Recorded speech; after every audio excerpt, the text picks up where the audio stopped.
GPS online classes में आप सभी का स्वागत है। लास्ट क्लास में हमने विद्युत फ्लक्स की परिभाषा पढ़ी थी, ठीक है। अपनी जो लास्ट क्लास है उसमें हमने विद्युत फ्लक्स की परिभाषा पढ़ी थी। उसके बाद में सतत आवेश वितरण के बारे में अध्ययन किया है। आज हम यहाँ पर जो पृष्ठ आवेश वितरण है उसके बारे में पढ़ेंगे। तो अपनी आज की जो हेडिंग हो जाएगी पृष्ठ आवेश वितरण।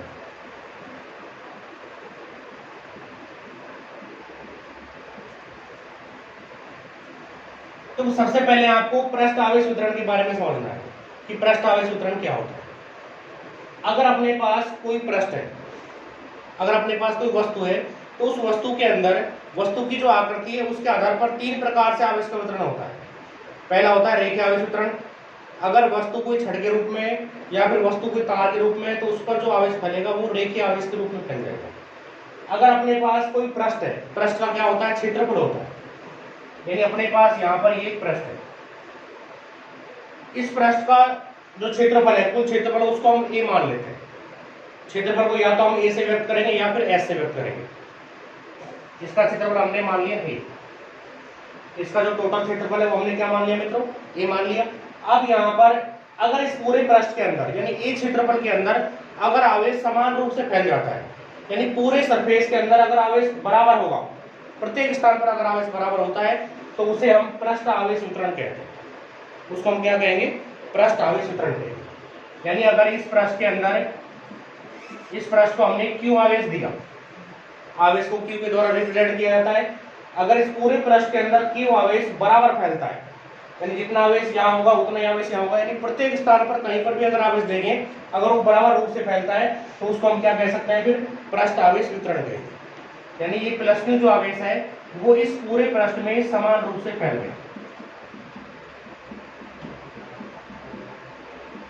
प्रत्येक स्थान पर आवेश बराबर रहेगा। क्यू आवेश हमने दिया और क्यू आवेश पूरा का पूरा इस पृष्ठ के अंदर बराबर रूप से क्या हो गया, वितरित हो गया, यानी फैल गया है। तो ये अपना क्या कहलाएगा, पृष्ठ आवेश वितरण कहलाएगा। अब यहाँ पर एक क्षेत्रफल के अंदर तो क्यू आवेश है, हमको यहाँ पर एकांक क्षेत्रफल के अंदर आवेश की मात्रा ज्ञात करनी है। एक क्षेत्रफल के अंदर कितना आवेश है, क्यू आवेश है, तो इसके एकांक क्षेत्रफल में कितना आवेश होगा। तो इसके लिए हम क्या करेंगे, इसके लिए एक क्षेत्रफल के अंदर आवेश की जो मात्रा है वो कितनी है बच्चों, क्यू है। एकांक क्षेत्रफल में आवेश ज्ञात करना है, तो इस एक क्षेत्रफल का इस कुल आवेश में क्या दे देंगे, भाग। तो यहाँ पर एकांक क्षेत्रफल में जो आवेश होगा, एकांक क्षेत्रफल में आवेश बराबर कितना हो जाएगा, कुल आवेश बटे क्षेत्रफल। यानी इसका सूत्र आ जाएगा आवेश बटे क्षेत्रफल। ये इसका सूत्र हमको प्राप्त हो जाएगा।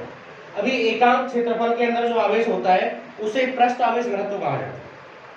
यानी किसी भी पृष्ठ के इकाई क्षेत्रफल में आवेश की जो मात्रा होगी उसको हम क्या कहेंगे, पृष्ठ आवेश घनत्व कहेंगे। तो ये क्या कहलाएगा अपना, पृष्ठ आवेश घनत्व बराबर किसके होगा, सूत्र क्या हो जाएगा, आवेश बटे क्षेत्रफल। पृष्ठ आवेश घनत्व को हम किससे व्यक्त करेंगे, सिग्मा से। तो सिग्मा बराबर किसके हो जाएगा, क्यू बटे ए। इस ए की जगह पर आप एस भी लिख सकते हो, क्योंकि क्षेत्रफल को ए से भी व्यक्त कर सकते हैं और एस से भी व्यक्त कर सकते हैं। जैसा अपनी एनसीईआरटी अपने आरबीएससी की जो बुक है उसमें एस दे रखा है, तो इसके स्थान पर आप एस भी लिख सकते हो। तो ये अपना सूत्र यहाँ पर पृष्ठ आवेश घनत्व का सूत्र प्राप्त होगा। तो पृष्ठ आवेश घनत्व की आपको यदि परिभाषा बनानी है तो परिभाषा आप कैसे बनाओगे, जब भी किसी सूत्र के द्वारा आप परिभाषा बनाते हो तो हर में जो राशि होती है उसको आप एक मान लो। यानी हर में क्या यहाँ पर क्षेत्रफल है, तो क्षेत्रफल को आप एक मान लो। क्षेत्रफल क्या हो जाएगा, 1 मीटर स्क्वायर या फिर 1 सेंटीमीटर स्क्वायर, इस प्रकार से मान सकते हो। तो एकांक क्षेत्रफल में जो आवेश होगा उसी को आप क्या कहोगे, पृष्ठ आवेश घनत्व कहोगे। तो इसकी परिभाषा क्या होगी, इकाई क्षेत्रफल में एकांक भी लिख सकते हो और इकाई भी लिख सकते हो। इकाई क्षेत्रफल में आवेश की मात्रा को क्या कहेंगे, पृष्ठ आवेश घनत्व कहते हैं। यानी एकांक क्षेत्रफल में उपस्थित आवेश की जो मात्रा होगी उसी को क्या कहेंगे बच्चों, यहाँ पर पृष्ठ आवेश घनत्व कहेंगे। तो सबसे पहले तो आपको आप क्या लिखोगे, पृष्ठ आवेश वितरण टॉपिक डालोगे, ठीक है। उसमें अगर आप लिखना चाहो तो क्या लिखोगे, अगर लिखना चाहो तो लिख देना, अन्यथा पूछा क्या जाता है, पृष्ठ आवेश घनत्व पूछा जाता है, 1 नंबर का आता है कि पृष्ठ आवेश घनत्व किसे कहते हैं, या फिर पृष्ठ आवेश घनत्व का मात्रक लिखिए, ये पूछा जाता है। तो पृष्ठ आवेश घनत्व की परिभाषा क्या होगी, एकांक क्षेत्रफल में उपस्थित आवेश की जो मात्रा होगी उसी को आप क्या कहोगे, पृष्ठ आवेश घनत्व कहोगे। यानी पहले आप पृष्ठ आवेश घनत्व लिखोगे, पृष्ठ आवेश घनत्व बराबर हो जाएगा आवेश बटे क्षेत्रफल, ठीक है, इसको लिख दोगे। फिर उसके बाद में सिग्मा बराबर क्यू बटे ए, फिर इसकी ये परिभाषा होगी। इसके बाद में आपको यहाँ पर इसका क्या लिखना है, मात्रा। मात्रा कैसे ज्ञात करोगे, क्यू क्या है, आवेश है, और आवेश का मात्रा क्या होता है, आवेश का मात्रक क्या होता है, कूलम। तो आवेश का मात्रक लिखोगे, आवेश का मात्रक होगा कूलम। ए क्या है, क्षेत्रफल है, और क्षेत्रफल का मात्रक क्या होता है, एम के स्क्वायर में मीटर स्क्वायर। सीजीएस में लिखते हैं तो क्या आ जाएगा, सेंटीमीटर स्क्वायर। आपको एम कैसे लिखना है, कूलम प्रति मीटर स्क्वायर हो गया, तो ये तो इसका हो गया मात्रक। अगर इसके बाद में आप इसकी विमा ज्ञात करना चाहो, पृष्ठ आवेश घनत्व की अगर विमा ज्ञात करना चाहो तो आप यहाँ पर इसी सूत्र से विमा भी ज्ञात कर सकते हैं। आवेश की विमा क्या होती है, A1T1 होती है, क्षेत्रफल की क्या होती है, L2 होती है, ठीक है। तो L2 ऊपर जाएगा, क्या आ जाएगा माइनस का, M0 L-2 T1 और A1, वो उसकी क्या हो जाएगी, विमा। वैसे विमा इसकी पूछेगा नहीं, फिर भी अगर विमा लिखना चाहो तो लिख सकते हो। विमा क्या होगी, आवेश की क्या होती है, A1 T1, ये आवेश की होती है, पहले हम ज्ञात कर चुके हैं। क्षेत्रफल की क्या होती है, L2, L की घात बटे में कितनी है, +2 है, ऊपर जाएगी कैसे हो जाएगी, -2। पहले क्या लिखते हैं विमा में, m की कोई घात नहीं है, 0 लगती है, ठीक है। L ऊपर जाएगा -2, T पहले लिखेंगे, के बाद में लिखेंगे, ये इसकी क्या हो जाएगी, विमा हो जाएगी। तो इस तरह से हम इनकी विमाएं नोट कर सकते हैं।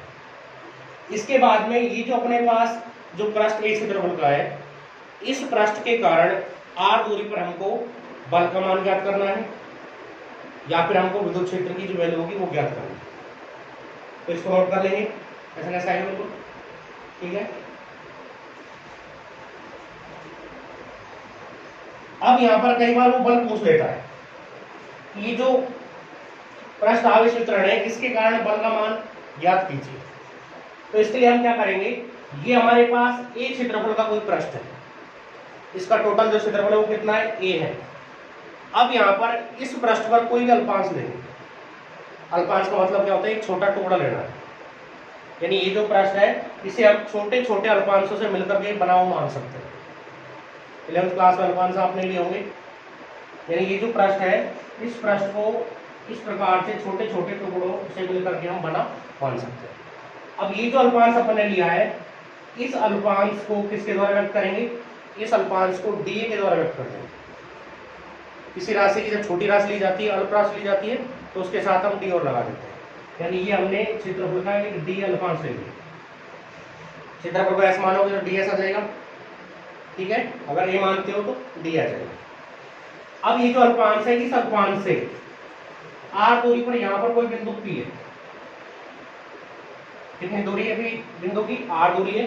तो इस अल्पांश से आर दूरी पर अपने पास कोई बिंदु पी स्थित है, और इस बिंदु पी पर आपको पहले तो विद्युत बल ज्ञात करना है, फिर उसके बाद में विद्युत क्षेत्र की तीव्रता ज्ञात करनी है। जब भी हम कोई भी परीक्षण बिंदु लेते हैं, पी यहाँ पर परीक्षण बिंदु है, और परीक्षण बिंदु पर जो आवेश रखा जाता है उसको अपन परीक्षण आवेश कहते हैं।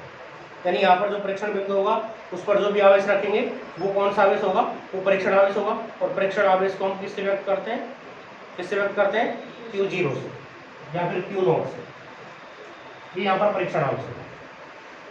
अब डी जो अल्पांश है बिंदु P पर, सबसे पहले इस अल्पांश के कारण आप बल ज्ञात करोगे, इस अल्पांश के कारण कितना बल होता है। तो डी जो अल्पांश है, इस अल्पांश के अंदर आवेश आपको पता होना चाहिए। अगर इस अल्पांश के कारण आप यहाँ पर बल ज्ञात करते हो तो इस अल्पांश पर कितना आवेश है यह आपको ज्ञात होना चाहिए। तो किसी भी पृष्ठ के एकांक क्षेत्रफल में जो आवेश की मात्रा है वो आपको पता है कितनी है, सिग्मा है, जिसको आप पृष्ठ आवेश घनत्व कहते हो। यानी ये जो पृष्ठ है, पूरा जो पृष्ठ है, इस पृष्ठ के इकाई क्षेत्रफल में जो आवेश है वो कितना है, सिग्मा है। तो आप सिग्मा को इसके क्षेत्रफल से गुणा कर दो। सिग्मा को अगर आप डीए से गुणा करोगे तो इस डीए अल्पांश के अंदर आवेश की मात्रा आपको पता चल जाएगी। तो आगे हमको क्या लिखना है, पृष्ठ आवेश घनत्व कितना है, यहाँ पर सिग्मा है। आगे आप लिखना चाहो तो सिग्मा का मात्रक क्या लिख सकते हो, जो भी हमने ज्ञात किया। तो इस पृष्ठ का जो पृष्ठ आवेश घनत्व है वो कितना है, सिग्मा है। अगर पृष्ठ आवेश घनत्व नहीं लिखो तो क्या लिखोगे, एकांक क्षेत्रफल में आवेश की मात्रा बराबर सिग्मा। तो यहाँ पर ये जो डी जो क्षेत्रफल अल्पांश है, इस अल्पांश में कुल आवेश आपको ज्ञात करना है। तो इकाई क्षेत्रफल में इतना आवेश है, तो डी क्षेत्रफल में कितना आवेश होगा, डी को आप इस सिग्मा से गुणा कर दोगे। सामान्य प्रोसीजर है ये, ठीक है। तो क्या लिखोगे, अल्पांश क्षेत्रफल डीए पर आवेश कितना हो जाएगा, सिग्मा को डीए से गुणा कर दो, सिग्मा डीए हो जाएगा। सिग्मा को जब हमने डीए से गुणा किया तो कितना प्राप्त हो गया, सिग्मा डीए प्राप्त हो गया। इसके बाद में इस पर आवेश आपको पता है, यहाँ पर आवेश आपको पता है, यहाँ पर भी धन आवेश है और ये Q0 भी पॉजिटिव आवेश है। तो इन दोनों के बीच में क्या होगा, प्रतिकर्षण, क्योंकि दोनों आवेश कैसे सजाती हैं और सजाती आवेशों के बीच में क्या पाया जाता है, प्रतिकर्षण पाया जाता है। तो ये आवेश यानी dq जो आवेश होगा, इस आवेश को हमने क्या मान लिया, dq मान लिया। अल्पांश पर जो आवेश है उसको हमने क्या मान लिया, dq। dq बराबर है सिग्मा डी। अब ये dq जो आवेश होगा, इस q0 आवेश पर क्या लगाएगा, प्रतिकर्षण बल लगाएगा। तो प्रतिकर्षण बल की जो दिशा होगी वो दोनों आवेशों को मिलाने वाली रेखा के अंतिश होती है, और इस प्रतिकर्षण बल को हमने क्या मान लिया, dF वेक्टर। अल्पांश के कारण मान रहे इसलिए dF मान। अगर पूरे पृष्ठ के कारण मानते तो F मानते थे, लेकिन यहाँ पर क्षेत्रफल कैसा अल्पांश है इसलिए अपन ने क्या माना है, dF वेक्टर मान लिया। अगर विद्युत बल की दिशा देखेंगे तो विद्युत बल की दिशा किधर ही आएगी, विद्युत बल की दिशा dF वेक्टर यानी P से इधर की तरफ है। यदि विद्युत क्षेत्र की दिशा यहाँ पर देखते हैं तो विद्युत क्षेत्र D वेक्टर की जो दिशा होगी वो भी इधर की तरफ आ जाएगी इस अल्पांश के कारण। तो अब सबसे पहले हम क्या करेंगे, ये जो अल्पांश क्षेत्रफल है इससे r दूरी पर स्थित बिंदु P पर विद्युत बल ज्ञात करेंगे। तो क्या लिखेंगे आगे, अल्पांश क्षेत्रफल के कारण बिंदु P पर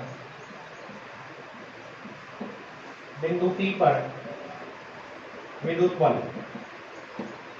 बल ज्ञात करने के लिए कौन सा नियम लगाते हैं, कूलाम का नियम लगाते हैं। कूलाम का नियम क्या होता है, बराबर K(Q1Q2/r²) ये होता है। तो कूलाम के नियम से क्या ज्ञात करेंगे, dF वेक्टर ये हो गया। Q1 की जगह पर इसका आवेश आएगा, इस अल्पांश का आवेश आएगा, और इस अल्पांश का आवेश कितना है, इस अल्पांश पर जो आवेश है वो है dQ। तो Q1 की जगह पर अपना आ गया dQ। दूसरा जो आवेश बिंदु P पर रखा हुआ है वो कितना है, Q0। दूसरा आवेश कितना हो गया, Q0 हो गया। बटन दूरी कितनी है, r²। दिशा के लिए क्या लगाते हैं साथ में, r कैप। यानी r कैप जो होगा वो विद्युत बल की दिशा को क्या करेगा, यहाँ पर व्यक्त करेगा। तो ये तो अपन ने इस अल्पांश के कारण बल ज्ञात किया है। अगर इस पूरे पृष्ठ के कारण बल ज्ञात करना हो तो इस बल का आप क्या करोगे, समाकलन। ये जो बल दिया हुआ है इस बल का आप क्या कर दोगे, समाकलन कर दोगे। तो क्या लिखेंगे, संपूर्ण पृष्ठ के कारण P पर विद्युत बल dF का जब समाकलन करोगे तो क्या आएगा, F। dx का जब हम समाकलन करते हैं तो क्या आता है, x आता है। तो dF का समाकलन करोगे तो क्या आ जाएगा, F आ जाएगा। तो ये F वेक्टर हो गया, ये इंटीग्रल का चिन्ह हो गया, समाकलन का चिन्ह। ये पूरी राशि ऐसी कैसी आ जाएगी, केवल समाकलन का चिन्ह आएगा, K dQ Q0/r² और साथ में क्या आ जाएगा, r है। अब यहाँ पर अगर आप मान रखना चाहो तो dQ को मान रख सकते हो। यदि हम यहाँ पर मान रखना चाहें तो dQ का मान सिग्मा डी रख सकते हैं। K को बाहर ले लो, Q0 को बाहर ले लो, दोनों को हम बाहर ले सकते हैं। तो F वेक्टर बराबर क्या आ जाएगा, K नियतांक के 9 × 10 की घात में होता है, बाहर आ गया। Q0 जो आवेश है वो परीक्षण धनात्मक आवेश है, इसको भी हमने बाहर ले लिया। ये Q0 बाहर आ गया, ये इंटीग्रल का चिन्ह आ गया। dq की जगह आप क्या रखोगे, सिग्मा dA बटे में आ जाएगा r स्क्वायर और साथ में क्या आ जाएगा r। तो कुल बल का जो मान है वो तो हम ये मान प्राप्त कर लेंगे। इसके बाद में अगर विद्युत क्षेत्र ज्ञात करना है, विद्युत क्षेत्र का सूत्र क्या होता है, E बराबर है F बटे Q0। विद्युत क्षेत्र का अगर सूत्र देखें तो E बराबर किसके होता है, F बटे Q0 के। विद्युत क्षेत्र की तीव्रता हम पढ़ चुके हैं। विद्युत क्षेत्र E वेक्टर बराबर किसके होता है, F वेक्टर बटे Q0 के। पूरे पृष्ठ के कारण ज्ञात कर रहे हैं, अल्पांश के कारण ज्ञात नहीं कर रहे हैं, पर पूरे पृष्ठ के कारण ज्ञात कर रहे हैं। इसलिए ये जो कुल बल है इसमें Q0 का भाग दे देंगे, यानी ये जो कुल बल अपना इसमें किसका भाग लग जाएगा, Q0 का। तो Q0 हट जाएगा यहाँ से, तो E का मान क्या आएगा, E वेक्टर बराबर आ जाएगा K इंटीग्रल सिग्मा dA बटे में r स्क्वायर और साथ में क्या आ जाएगा r। तो इस तरह से हम यहाँ पर कुल विद्युत क्षेत्र की जो वैल्यू है वो ज्ञात कर सकते हैं। तो सबसे पहले आपको इसमें पृष्ठ आवेश वितरण के बारे में समझना है कि पृष्ठ आवेश वितरण क्या होता है। अगर आवेश यानी यदि आवेश पूरे पृष्ठ पर समान रूप से अगर फैला हुआ है या वितरित है तो उसे हम क्या कहते हैं, पृष्ठ आवेश वितरण कहते हैं, या फिर सतत पृष्ठ आवेश वितरण भी इसको बोल सकते हैं। फिर पृष्ठ आवेश घनत्व की परिभाषा ज्ञात करनी है। परिभाषा क्या होती है, उसका सूत्र क्या होता है, आवेश बटे क्षेत्रफल, यानी इकाई क्षेत्रफल के अंदर आवेश की जो मात्रा होती है वो अपनी क्या कहलाएगी, उसको पृष्ठ आवेश घनत्व कहेंगे, जिसको किससे व्यक्त करते हैं, सिग्मा से। फिर इस पृष्ठ पर अपन को क्या लेना है, एक अल्पांश लेना है, उस अल्पांश में आवेश ज्ञात करना है। तो अल्पांश क्षेत्रफल dA पर आवेश की मात्रा क्या हो जाएगी, dq बराबर सिग्मा इंटू d हो जाएगी, यानी एकांक क्षेत्रफल में आवेश को इस dA क्षेत्रफल से क्या करते हैं, गुणा कर देंगे तो सिग्मा d आ जाएगा। फिर इस अल्पांश क्षेत्रफल के कारण बिंदु P पर बल अगर ज्ञात करें तो बिंदु P की दूरी r है, कूलाम का नियम लगाएंगे और बल का मान ये प्राप्त हो जाएगा। ये बल हो गया। पूरे पृष्ठ के कारण ज्ञात करेंगे बल, तो इसका समाकलन कर देंगे, समाकलन इसका आगे हो जाएगा, यानी यहाँ पर समाकलन चिन्ह आ जाएगा, नियतांकों को जो नियत राशि उनको बाहर ले लेंगे। विद्युत क्षेत्र का परिभाषा से सूत्र क्या होता है, E बराबर F बटे Q0। तो F के इस मान में Q0 का भाग दे करके हम किसका मान ज्ञात कर लेंगे, यहाँ पर किसकी वैल्यू प्राप्त हो जाएगी, विद्युत क्षेत्र का मान प्राप्त हो जाएगा। इसके बाद में इसका जो नेक्स्ट टॉपिक आता है वो होता है आयतन आवेश वितरण, यानी आवेश को तीन प्रकार से वितरित करते हैं, वस्तुओं की आकृति के आधार पर। तो तीसरा अपना कौन सा हो जाएगा, आयतन आवेश वितरण हो जाएगा। तो इसके बाद में हमको आयतन आवेश वितरण का मान जो है वो ज्ञात करना है।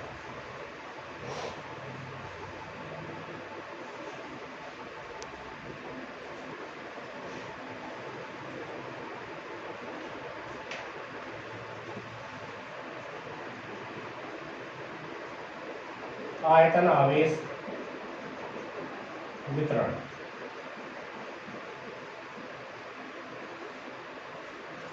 अब अपने पास जो वस्तु होगी उस वस्तु का आयतन होगा। जब भी किसी वस्तु का पृष्ठ लेते हैं तो पृष्ठ में दो राशि अपने पास होती है, एक होती लंबाई और एक होती चौड़ाई। पृष्ठ का क्या होता है, क्षेत्रफल होता है। आयतन अगर ज्ञात कर रहे हैं तो आयतन के अंदर तीन राशियां होंगी, लंबाई, चौड़ाई और उसकी ऊंचाई। तो वस्तु जो होगी हमको या तो घनाकार लेनी है, यानी उसके अंदर तीन जो राशि है वो होनी चाहिए। तो हम यहाँ पर एक इस प्रकार से वस्तु ले लेते हैं,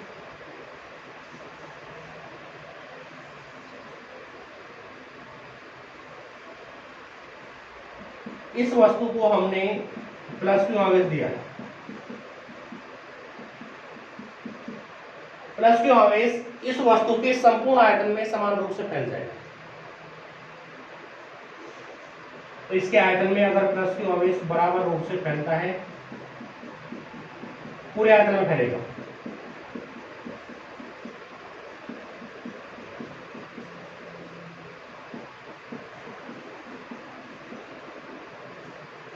यहाँ पर इसके पूरे आयतन में जो क्यू आवेश है वो बराबर रूप से क्या है, फैला हुआ।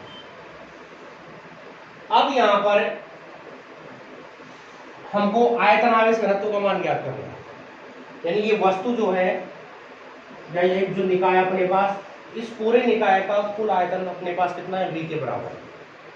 कुल आयतन V है, तो इसके एकांक आयतन में आवेश की जो मात्रा होगी उसको हम क्या कहेंगे, आयतन आवेश घनत्व कहेंगे।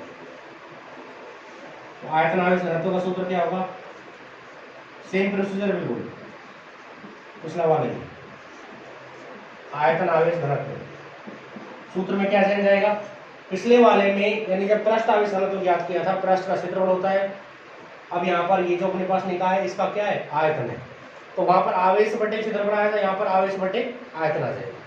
तो सूत्र क्या हो जाएगा, आवेश बटे आयतन। ये सूत्र हो गया। पृष्ठ आवेश घनत्व को किससे व्यक्त करेंगे, रो के द्वारा व्यक्त करते हैं। पृष्ठ आवेश घनत्व को किससे व्यक्त करते हैं, रो से व्यक्त करते हैं। तो ये रो हो गया, रो बराबर हो जाएगा Q बटे V। ये यहाँ पर आयतन आवेश घनत्व का सूत्र अपन को प्राप्त हो जाएगा। अगर आप इसका मात्रा ज्ञात करना चाहो, मात्रा क्या आएगा, आवेश का मात्रा क्या होता है, कूलम। आयतन का मात्रा क्या होता है, मीटर क्यूब। तो आयतन आवेश घनत्व का जो मात्रक होगा वो कूलम प्रति मीटर क्यूब या फिर कूलम प्रति मीटर घन प्राप्त हमको यहाँ पर ये हो जाएगा। इसकी अगर हम परिभाषा देखें तो परिभाषा बनाने के लिए क्या करेंगे, इस आयतन को एकांक माना जाएगा, यानी ये जो आयतन है इसको हम क्या मान लेंगे, एकांक मान लेंगे।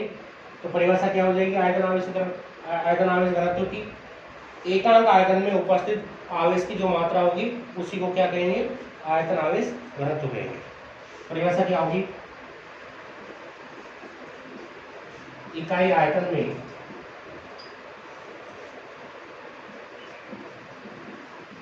उपस्थित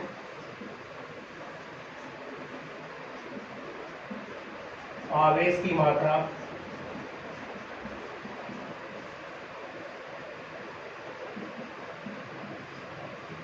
आयतन आवेश घनत्व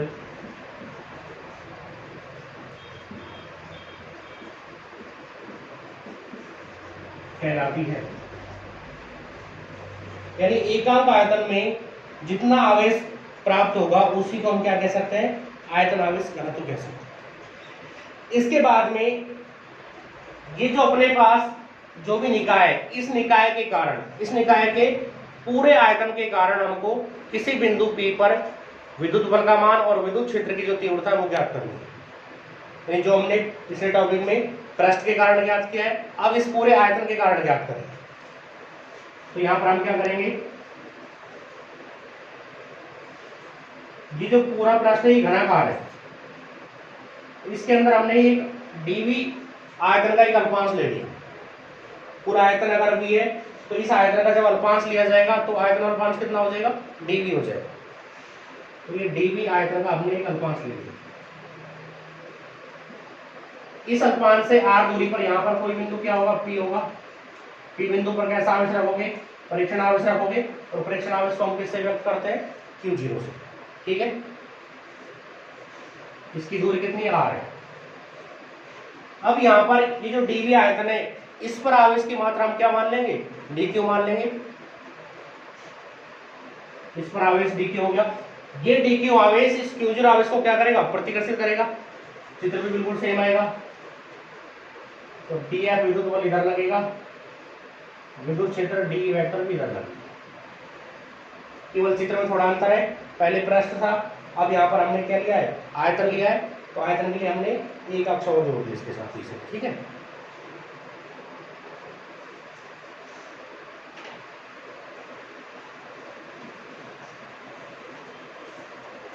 अब सबसे पहले क्या लिखेंगे हम,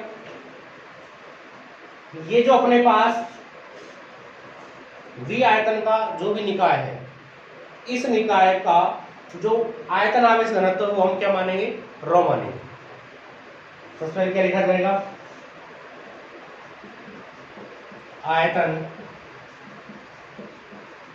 आवेश घनत्व कितना मानेंगे, रो मान लेंगे, क्योंकि आयतन आवेश घनत्व को हम किससे व्यक्त करते हैं, रो से ही व्यक्त करते हैं। याद रखना है ये आयतन आवेश घनत्व का मतलब क्या है, इसके इकाई आयतन में आवेश की मात्रा। तो इसके इकाई आयतन में अगर रो आवेश की मात्रा है तो ये जो अपन ने आयतन अल्पांश लिया है dv, इस आयतन अल्पांश में आवेश की मात्रा जब भी ज्ञात करेंगे तो इस dv को इस रो से क्या कर देंगे, गुणा कर देंगे। ठीक है, क्या लिखोगे, आयतन अल्पांश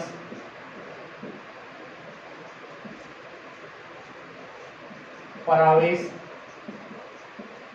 कितना हो जाएगा, dq बराबर किसके हो जाएगा, रो dv। यानी इकाई आयतन में जो आवेश है उसको इस अल्पांश के आयतन से जब हम गुणा करेंगे तो जो आवेश प्राप्त होगा dq बराबर किसके हो जाएगा, रो dv प्राप्त हो जाएगा। अब ये dq आवेश इस q आवेश को क्या करेगा, प्रतिकर्षित करेगा। तो इस प्रतिकर्षण बल का मान हमको ज्ञात करना है। तो क्या लिखेंगे, चाहे तो dq आवेश लिख देना कि dq आवेश के कारण या अल्पांश के आवेश dq के कारण q0 पर बल लिख देना चाहे तो, या फिर p पर बल लिख देना, दोनों में से कुछ भी लिख सकते हैं। क्या लिखें,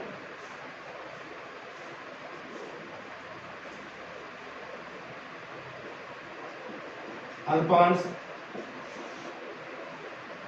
के आवेश dq के कारण, चाहे तो q0 पर बल लिख देना चाहे p पर बल लिख देना, q0 पर विद्युत बल कितना हो जाएगा, पिछला वही सूत्र से dF बराबर k q1 q2 बटे r स्क्वायर होता है। q1 की जगह क्या आ जाएगा, dq, और q2 की जगह क्या आ जाएगा, q0। ठीक है, dq q0 बटे r स्क्वायर, साथ में क्या आ जाएगा, r है। ये तो इस अल्पांश के कारण बल हो गया। अब संपूर्ण आयतन के कारण, पूरा जो आयतन है उस पूरे आयतन के कारण अगर बल ज्ञात करेंगे तो इसका क्या कर देंगे, समाकलन। संपूर्ण आयतन के कारण बल कितना हो जाएगा, df का समाकलन करोगे क्या आएगा, f, यह वेक्टर हो गया, समाकलन का चिन्ह हो गया के dq ये q0 बटे r स्क्वायर, तो साथ में r है। dq का अगर आप मान रखोगे तो dq को क्या मान रखोगे, रो dv, क्या रखोगे, रो dv। तो f वेक्टर k को आप बाहर ले लो यहाँ से, ठीक है, q0 को आप बाहर ले सकते हो यहाँ से, ये q0 बाहर आ जाएगा समाकलन से, q0 आ गया। इसे dq का मान आपको नोट करना है यहाँ पर, यानी dq का मान यहाँ पर पुट करना है, और dq का मान क्या है, रो dv है। ये मान यहाँ रखा आपने, रो dv बटे में r स्क्वायर, और साथ में क्या जाएगा, r है। तो ये तो अपना कुल बल हो जाएगा। अगर p पर विद्युत क्षेत्र ज्ञात करोगे तो इस बल में किसका भाग दे दोगे, किसका भाग दोगे, q0 का। विद्युत क्षेत्र E वेक्टर बराबर किसके आ जाएगा, k q0, इसमें भाग लग जाएगा q0 का, ये इंटीग्रल का चिन्ह है, रो dv बटे r स्क्वायर, और साथ में r है। q0 से q0 बढ़ जाएगा, तो जो भी मान अपने पास जो मान यहाँ पर बचेगा वो किसका मान होगा, विद्युत क्षेत्र का मान होगा। तो E बराबर ये बच गया k इंटीग्रल रो dv बटे r स्क्वायर और r। यहाँ पर k का मान अगर आप रखना चाहो तो k बराबर किसके होता है, 1/4 पाई एप्सिलॉन नॉट, वो मान आप यहाँ पर रख सकते हो। मान अगर रखोगे तो क्या आएगा, E बराबर 1/4 pi epsilon naught integral rho dv बटे r स्क्वायर और r है। तो इस तरह से हम आयतन आवेश वितरण के अंदर कुल विद्युत बल का मान ज्ञात करें तो ये वाला मान प्राप्त होगा। और अगर इस पूरे आयतन के कारण, इस संपूर्ण आयतन के कारण बिंदु P पर या फिर q0 आवेश पर कुल विद्युत क्षेत्र की तीव्रता अगर ज्ञात करते हैं तो ये वाला मान हमको प्राप्त हो जाए। ठीक है।